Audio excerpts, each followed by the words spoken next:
In your hand. आज आपण अंकांची दर्शनी किंमत आणि स्थानिक किंमत यांचा अभ्यास करणार आहोत. चला तर मग सुरू करूया. दर्शनी किंमत म्हणजे काय हे आता पाहूया.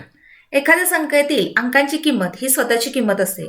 ज्या ठिकाणी अंक आहे त्या स्थानामुळे त्याच्या किमतीमध्ये कोणताही फरक पडत नाही. इथं एक उदाहरण घेतलेलं आहे आपण. संख्या आहे 350.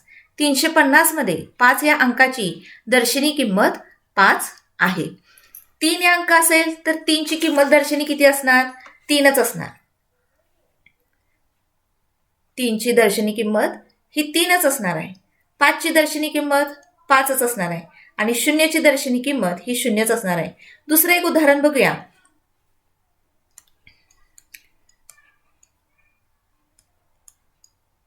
124. 124 मध्ये 4 ची दर्शनी किंमत ही 4 असणार आहे. 2 ची दर्शनी किंमत ही 2च असणार आहे आणि 1 ची दर्शनी किंमत ही 1च असणार आहे. म्हणजे ते कुठल्या स्थानात आहे, एकक, दशक किंवा शतक अशा कुठल्याही स्थानात असेल तर दर्शनी किमतीवर त्याचा काही परिणाम होत नाही. जो अंक आहे तो अंकच त्याची दर्शनी किंमत असते. स्थानिक किंमत. स्थानिक किंमत ही त्याच्या स्थानानुसार ठरते.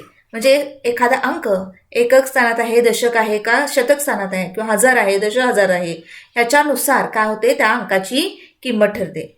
या अंकाला त्याच्या स्थानानुसार गुणावं लागतं. समजा एकक स्थानी असेल तर 1 ने गुणा, दशक स्थानी असेल तर 10 ने गुणा, शतक स्थानी असेल तर 100 ने गुणा, सहस्र स्थानी असेल तर 1000 ने गुणा. उदाहरण घ्यायचं झालं तर 350. 350 मध्ये 5 या अंकाची स्थानिक किंमत 5 गुणिले 10 म्हणजे 50 आहे. कारण का तर 5 हा दशक स्थानावर आहे. त्याच उदाहरणामध्ये 3 हा अंक आपण विचारात घेतला तर 3 ला किती न गुणायचं? 100 न, कारण 3 हा शतक स्थानावर आहे. आता एक उदाहरण बघूया. खालील कोणत्या संख्येतील 7 या अंकाची स्थानिक किंमत 700 आहे? आता आपण हे अंक काय करूया, एकक, दशक, शतक या पद्धतीने लिहूया. गणित पहा. खालीलपैकी कोणत्या संख्येतील 7 या अंकाची स्थानिक किंमत 700 आहे? आता हे अंक मी एकक, दशक, शतक, हजार, दशहजार या मांडणीनुसार लिहिलेले आहेत. का तर आपल्याला पटकन लक्षात यावं यासाठी. पहिली संख्या आहे 73,654. ही एकक, दशक, शतक, हजार, दशहजार या पद्धतीने लिहिले. पुढच्याही संख्या तशाच लिहिल्या आहेत. आता मी फक्त विचार कुठल्या संख्येचा करणार तर शतक स्थानाचा करणार. त्यांनी विचारले काय तर अंकाची किंमत 700 आहे म्हणजे शतक स्थानामध्ये कोणत्या ठिकाणी 7 हा अंक आहे. तर फक्त 2 आणि 4 या नंबरचा विचार केला तर आपल्याला 7 हा अंक शतक स्थानी दिसतो. म्हणून उत्तर असणार आहे ब. उत्तर असणार आहे ब आणि ड. म्हणजे पर्याय क्रमांक 2. म्हणजे पर्याय क्रमांक 2. पर्याय क्रमांक 2 मध्ये काय दिसतं आपल्याला की शतक स्थानावर 7 हा अंक शतक स्थानी आहे. पुढची संख्या बघा. खालीलपैकी कोणत्या संख्येतील अंकांच्या दर्शनी किमतीची बेरीज सर्वात कमी आहे? आता इथे आपल्याला संख्या 4 वेगवेगळ्या दिलेल्या आहेत. त्याच प्रत्येक संख्येतील आता मगाशीच मी सांगितलं की दर्शनी किंमत म्हणजे काय असतं तर तेच अंक असतात. स्थानिक किंमत वेगळी आणि दर्शनी किंमत वेगळी. दर्शनी किंमत असेल तर तेव्हा काय करा, तेच अंक विचारात घ्या आणि त्या अंकांची बेरीज करा. म्हणजे पहिल्या गणितामध्ये पहिल्या पर्यायामध्ये काय होणार 9 अधिक 4 अधिक 3 अधिक 2 अधिक 8 यांची बेरीज किती होणार आहे तर यांची बेरीज होणार आहे 26. दुसरा पर्याय विचारात घेतला तर 11,759 म्हणजे 1 अधिक 1 अधिक 7 अधिक 5 अधिक 9 यांची बेरीज किती होणार आहे तर 23 होणार आहे. पुढची संख्या आहे 30,054. 30,054 म्हणजे 3 अधिक 0 अधिक 0 अधिक 5 अधिक 4 ह्यांच्या सगळ्या अंकांची बेरीज होणार आहे 12. आणि शेवटचा अंक आहे, शेवटची संख्या आहे 67,094. इथं आपण बेरीज केली 6 अधिक 7 अधिक 0 अधिक 9 अधिक 4 ह्यांची बेरीज होणार आहे 26.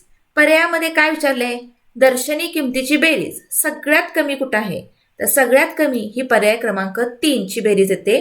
3 मधल्या अंकांची बेरीज ही 12 येते. म्हणून पर्याय क्रमांक 3 हे आपलं उत्तर असणार आहे.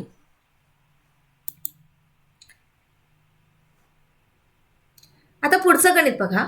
एका संख्येतील सर्व अंकांच्या दर्शनी किमतीची बेरीज 19 आहे, तर ती संख्या कोणती? आता मगासारखंच काय करायचं, आपण अंक घ्यायचे आहेत आणि त्यांची अंकांची बेरीज करायची. पहिली संख्या विचारात घेतली तर त्यांच्या अंकांची बेरीज करायची आहे 7 + 9 + 0 + 0 + 3, म्हणजे बेरीज येणार आहे 19. दुसरी संख्या विचारात घ्या 65,208, म्हणजे 6 + 5 + 2 + 0 + 8 यांची बेरीज केली तर ते बेरीज येते 21. तिसरी संख्या विचारात घेतली 42,670, 4 + 2 + 6 + 7 + 0 यांची बेरीज येते 19. चौथा पर्याय आहे 13,479, 1 + 3 + 4 + 7 + 9 यांची बेरीज केली तर उत्तर येतं 24. तर ह्याच्यामध्ये तुम्हाला विचारले काय की दर्शनी किमतींची बेरीज 19 आहे, असे पर्याय निवडा. मग आपल्याला इथं 2 ठिकाणी 19 ही बेरीज दिसते. एक म्हणजे पर्याय क्रमांक 1 आणि पर्याय क्रमांक 3 या संख्येतील अंकांची बेरीज हे 19 आहे. म्हणजे उत्तर कोण असणार आहे? अ आणि क, म्हणजे पर्याय क्रमांक 1. पुढचं गणित पाहूया. 38,564 या संख्येच्या दशसहस्रसांच्या अंकाची स्थानिक किंमत किती? दशसहस्र हा शब्द वापरतील किंवा 10,000 वापरतील. हजारचं दुसरं नाव हे सहस्र असं आहे. आता इथं आपण काय करूया, 38,564 ही संख्या मांडून घ्या. एकक, दशक, शतक, हजार, दशहजार या पद्धतीने ही संख्या मांडलेली आहे. इथं लिहायचं 38,564. आता ह्याच्यामध्ये तुम्हाला काय विचारले, दशसहस्रसांच्या अंकाची स्थानिक किंमत किती? आता आपल्याला नुसती दर्शनी किंमत नको आहे, स्थानिक किंमत पाहिजे. दशसहस्र म्हणजे त्या स्थानी कोण आलं? 3 आलं. 3 दशसहस्र आहे म्हटल्यावर त्याला कितीनं गुणायचं? 3 गुणिले 10,000 म्हणजे किती येणार? 30,000. म्हणजे पर्याय क्रमांक 2 हे आपलं उत्तर असणार आहे. पुढचं गणित बघूया. खालीलपैकी कोणत्या संख्येतील हजार आणि दशक स्थानच्या अंकाच्या स्थानिक किमतीची बेरीज सर्वाधिक आहे? आता इथं काय सांगितले परत एकदा बघा. संख्या विचारात घ्या, त्यातला हजार आणि दशक स्थानचा अंक विचारात घ्या आणि त्यांची स्थानिक किंमत यांची बेरीज करा आणि ती सगळ्यात जास्त कुठं आहे तो पर्याय आपल्याला निवडायचा आहे. आता इथं सगळ्या संख्या मी काय केलेल्या आहेत, एकक, दशक, शतक, हजार, दशहजार किंवा दशसहस्र या पद्धतीनं मांडून घेतलेल्या आहेत. सगळ्या 5 अंकी संख्या आहेत, आपण इथं मांडून घेतलेल्या आहेत आणि आपल्याला काय करायचं आहे, प्रत्येक ठिकाणचे हजारचा अंक आणि दशहजारचा दशक स्थानचा अंक यांचा स्थानिक किमतीची बेरीज करायची आहे. पहिल्या संख्येतील 8 हा हजार स्थानी आहे, त्याची स्थानिक किंमत झाली 8,000. दशक स्थानी 7 आहे, त्याची किंमत झाली 70. दोघांची बेरीज केली तर किती होणार? 8,070. दुसऱ्या संख्येमध्ये 9 हा हजार स्थानी आहे आणि दशक स्थानी 0 आहे. मग यांची बेरीज केली तर 9,000 + 0 म्हणजेच किती येणार? तर 9,000 येणार. तिसऱ्या संख्येमध्ये 4 हा हजार स्थानी आहे आणि 9 हा दशक स्थानी आहे. म्हणजे 4ची स्थानिक किंमत झाली 4,000 आणि 9ची स्थानिक किंमत झाली 90. 4,090 ही बेरीज येणार आहे. तिसऱ्या गणितामध्ये 3 हा हजार स्थानी येतो आणि 9 हा दशक स्थानी येतो. हजारच्या स्थानी 3 आहे, त्याची स्थानिक किंमत आहे 3,000 आणि 9ची किंमत येणार आहे स्थानिक किंमत 90, म्हणजे 3,090. आता आपल्याला काय विचारलंय, नुसती बेरीज विचारले का नाही, तर बेरीज कुठली पाहिजे?